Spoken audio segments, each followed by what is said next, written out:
Hey guys, it's the nerd half of this Nerdtroverts duo, and today I'm doing a wrap-up. So this is basically a February through to the end of May wrap-up, as with uni I was really only reading my university books and didn't really feel like I could read other books at the same time. Like, it was sort of like, if I have time to read for myself, I have time to read for uni. And some of my uni books weren't the favourite books I've ever read, and so it took me a while.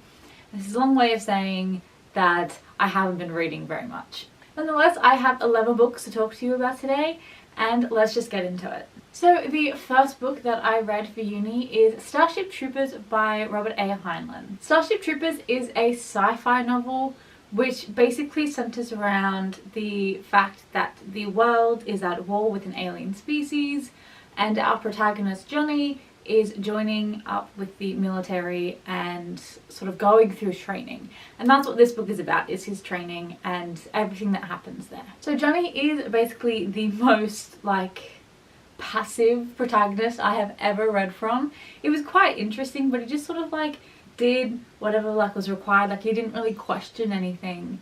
And I found that really interesting to read from. Even though he was quite passive, he was still really compelling as a character. There was nothing over the top about him, which I kind of found refreshing after some other books that I've read. But overall, I enjoyed this book. I wouldn't read it again. I don't know if I would have picked it up normally, but it wasn't the worst book that I read, and I quite enjoyed it. I didn't really have much else to say about this book. There was nothing overly remarkable about it. It honestly reminded me a lot of Ender's Game, but I think this one came out first, so I guess Ender's Game should remind me of this one, but whatever. The next book that I read for uni is The Hobbit by J.R.R. Tolkien. The Hobbit, if you do not know, is set in a fantasy world, and it follows a hobbit called Bilbo Baggins, who was sort of roped into this quest to go and, I don't know if it's to kill a dragon originally or just to steal the treasure back from the dragon that stole it first, and he sort of gets grouped together with these dwarves and this old wizard, and they journey across the land to find this dragon and steal his treasure. I'm just gonna say this, I didn't like this book all that much. It was fine. I didn't hate it. There was nothing wrong with it, really. But I didn't particularly like it either. It was just sort of meh. I think part of it is the way that the narrator sort of speaks down to the audience, as if he's telling the story to a child, which in itself is fine and it's an interesting technique, but I found it took me out of the story a lot. There'd be moments where people would be kidnapped, and before you get to see the heroics and the save, the narrator says, but don't worry, Bilbo's gonna save them. It really took me out of the story telling me that. I think my other problem was also that there was 3 characters that were defined and everyone else was sort of just there. There was 13 dwarves. Honestly, I knew one of them because only one of them had a character. I'm aware that J.R.R. Tolkien is the reason that fantasy is what it is. But I have read so many fantasy stories in my life that this was just another one. There was nothing special or remarkable about it. It was just a story. I'm sorry, but I didn't like it that much. The next book that I read was actually for myself, and it was Down Among the Sticks and Bones by Shauna Maguire, the second installment in the Wayward Children series and the direct prequel to Every Heart a Doorway. So this story centers around 2 characters that we meet in the first book, and it is about how they find the door that leads them to their world, how they are separated, the different lives that they live, and what happens that eventually leads them back to the real world, where it picks up in Every Heart a Doorway. It had been so long between reading the first book and the second book that I kind of forgot which person was which in the first book, but I picked up pretty quickly and I made a guess and I was right. So that's pretty cool. I was still able to follow it just as easily as I would have if I'd picked it up right after Every Heart a Doorway. I love this series so much. I love it with my whole heart, and I just really enjoyed seeing their point of views and how they got to where they are and what got them there, and I just found it so interesting and such an insightful look at these people, and I loved it. I have nothing else to say except for I loved it. Following that, the next book that I read is Beneath the Sugar Sky by Shauna Maguire, which is the 3rd installment in the Wayward Children series. So this is a sequel to Every Heart a Doorway and set about a year after, I think, And what happens is someone from a magical world comes to this world asking for help finding her mother, because her world is in desperate need of help. It's the original gang from Every Heart a Doorway working together not only to find this person's mother, but also to see if they can help save her world from the peril that it is currently in. This, once again, was such an amazing sequel. I am so glad that this exists. I loved it so much. There is just something about Shauna Maguire's writing that I absolutely adore, and I highly recommend you pick up the series if you haven't already. Going back to the uni books now, the next book that I read is June by Frank Herbert. This is a big one. This took me a while. This is why I didn't read. This book is a science fiction novel, and it follows the son of a duke who is being relocated to a new planet in order to see if it's not salvageable. It's hard to describe. It's really hard to break down this story into a synopsis because it's so complex. But basically there is this planet that has absolutely zero water, it doesn't rain, and they kind of find it hard to survive, but they have something that's a spice that is really not expensive but valuable and easy to trade. And the Duke and his family are being relocated to this planet to sort of oversee that, I suppose. But some things lead to another, and our protagonist finds himself sort of in the middle of this planet, cut off from help other than his mother, and he sort of has to learn how to live and survive on this planet and has to make himself adapt to these changes while the big bad is sort of taking over and doing what he wants. This book was pretty good. The world building took a little bit to understand and get used to, but I could tell it was really complex from the first chapter. It took a bit for me to want to keep reading, I was sort of making myself read. It was about halfway through the book that I was genuinely interested and invested. But maybe that was just me. I just found it pretty slow to start, but I think it needed to be slow, so I don't know how it could have been written better. The villain was pretty one-dimensional. He was pretty boring, but our protagonist Paul was actually quite interesting. He had a couple moments where I didn't understand how his character had gotten there, how he'd been calm one second and angry the next, and I think that was the fault of the narrative, the way that it was written, because they swapped point of views quite a lot, and I don't think they were really fully fleshed out. I feel there were a lot of moments that Paul went through that I didn't see, and I didn't see how his mind sort of went from one place to another, which was really sort of off-putting and really weird. It's not something I would read again, but it is something that I am glad that I've read. I am glad that I read this book. It was actually interesting. The next book that I read was one for me because after reading that I needed something light and easy to read. And my friend had lent me this book and I thought, time to read it, and that was Miles Morales' Spider-Man by Jason Reynolds. So our protagonist Miles Morales is Spider-Man and actually takes over after Peter Parker's death. And this isn't his origin story, this isn't how he gets his powers. It's more just about him struggling with being, not Spider-Man necessarily, but being a good person. He really looked up to his uncle, who was not a good person. And when he finds out that his uncle wasn't as good as he thought he was, Miles starts thinking, maybe I'm like him. And it's all about him sort of struggling whether or not he should be Spider-Man if he's not a good person. And at the same time, his powers are acting up and his spider sense keeps telling him there's danger when there's nothing there. This was a great book. I love this so much. My friend, when she gave it to me, said it was cute and light, but it wasn't. It wasn't a cute fun story about Miles Morales. It tackled some big issues. I think it tackled the issues pretty well. I think it was handled well. It was a good sort of balance of this is a serious issue and also this is a fun novel about a kid who's Spider-Man. It sort of had a good balance between that.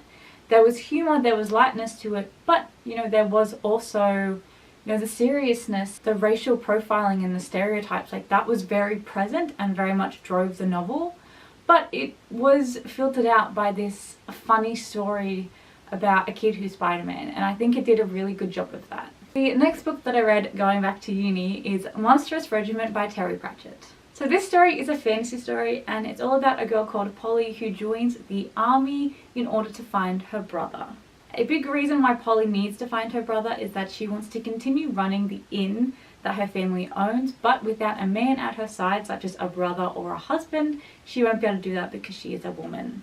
So she dresses up like a man and acts like a man and joins the army. And this is about her and her weird monstrous regiment that are going across the country to fight in a war. So this story is quite light-hearted, like it's not funny haha, but it's light and it's humorous and it doesn't take itself too seriously, but at the same time it brings up doubts and it really makes you think. I'm so glad that I actually had this assigned because I'd never read Terry Pratchett before and I'd heard such wonderful things, and I think this was a really great book for me to like be introduced to his writing. Like his writing was great, it was engaging, it was entertaining, like I wanted to keep reading from the first page, and I actually read this in like a day. Like it was a bit over a day, like I sort of read like about 50 pages and like smashed the rest out the next day. But it was so fun and enjoyable. Like I didn't feel like I was like reading a book for uni, like oh I have to read this book for uni. Like it just felt like a fun book that I was reading, and I think that was like a pretty cool thing actually, because I hadn't experienced that yet. The next book I read was actually the last book I had to read for uni, and that is The Left Hand of Darkness by Ursula K. Le Guin. This is a sci-fi novel, and above everything else it is incredibly political. It is about someone from Earth who is assigned to go to another planet and sort of learn their customs, learn their ways, make friends. While our protagonist Gunnery is there, he ends up wrapped up in this political scandal as the person he has been living with, who has been housing him and helping him, becomes a traitor to the king.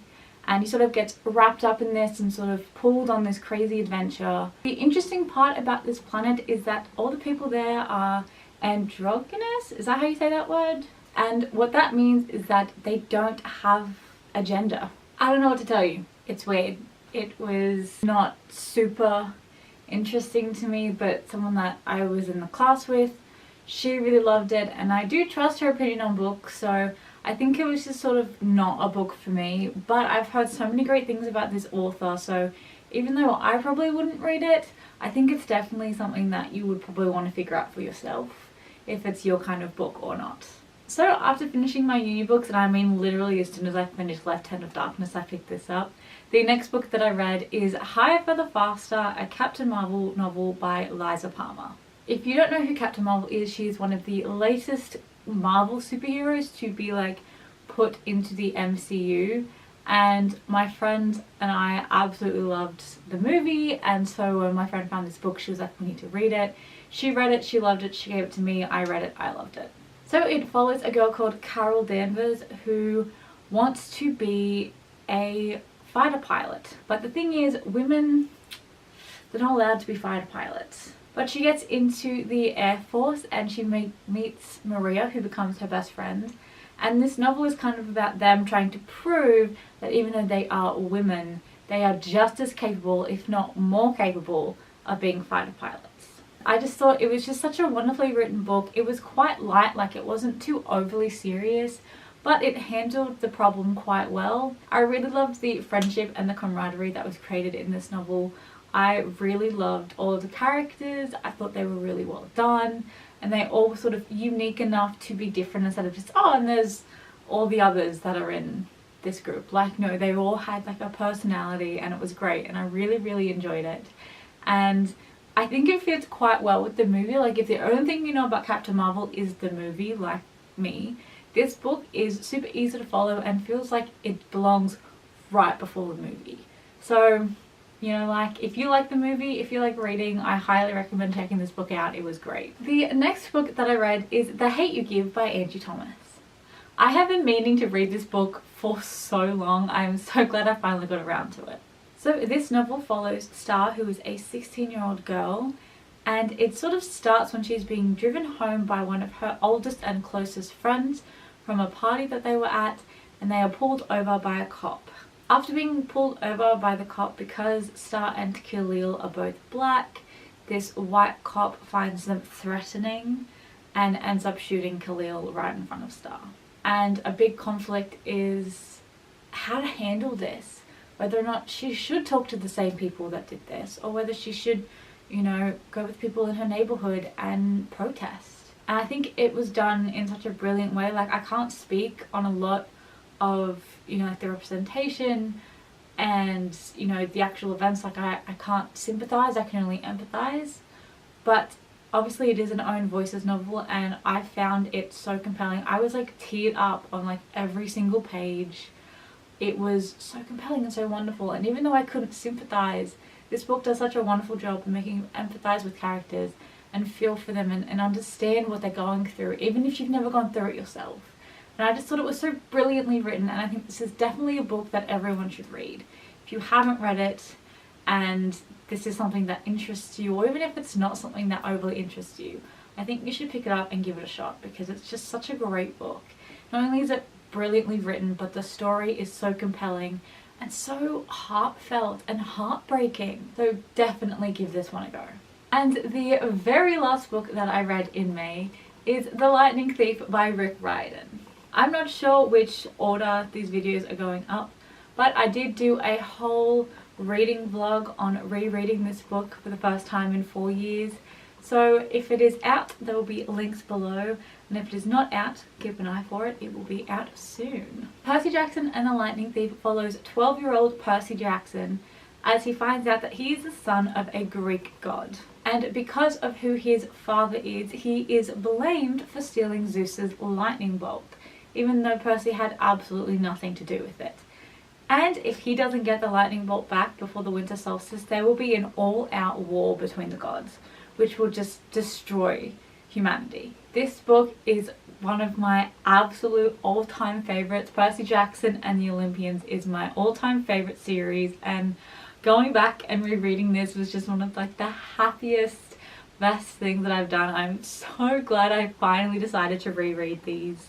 And it just, even though it has been years since I've reread it, but even though I've read it over and over and over again in high school, I still found new things that I was surprised by. And yeah, maybe part of it was just me forgetting about it, but there are some things that I'm like, I never made that connection before. I absolutely loved it. I have like no criticisms. I think this is great. It's so wonderful and well written, and I have always loved this book, and I will always love this book, and I just can't wait to continue reading the rest of the series. That is all of the books that I have read so far this year, excluding like January.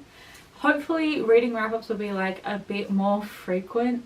Now that I finished uni, I should have a bit more free time to sort of read and get more things done, so hopefully it won't be another like 6 months before I read.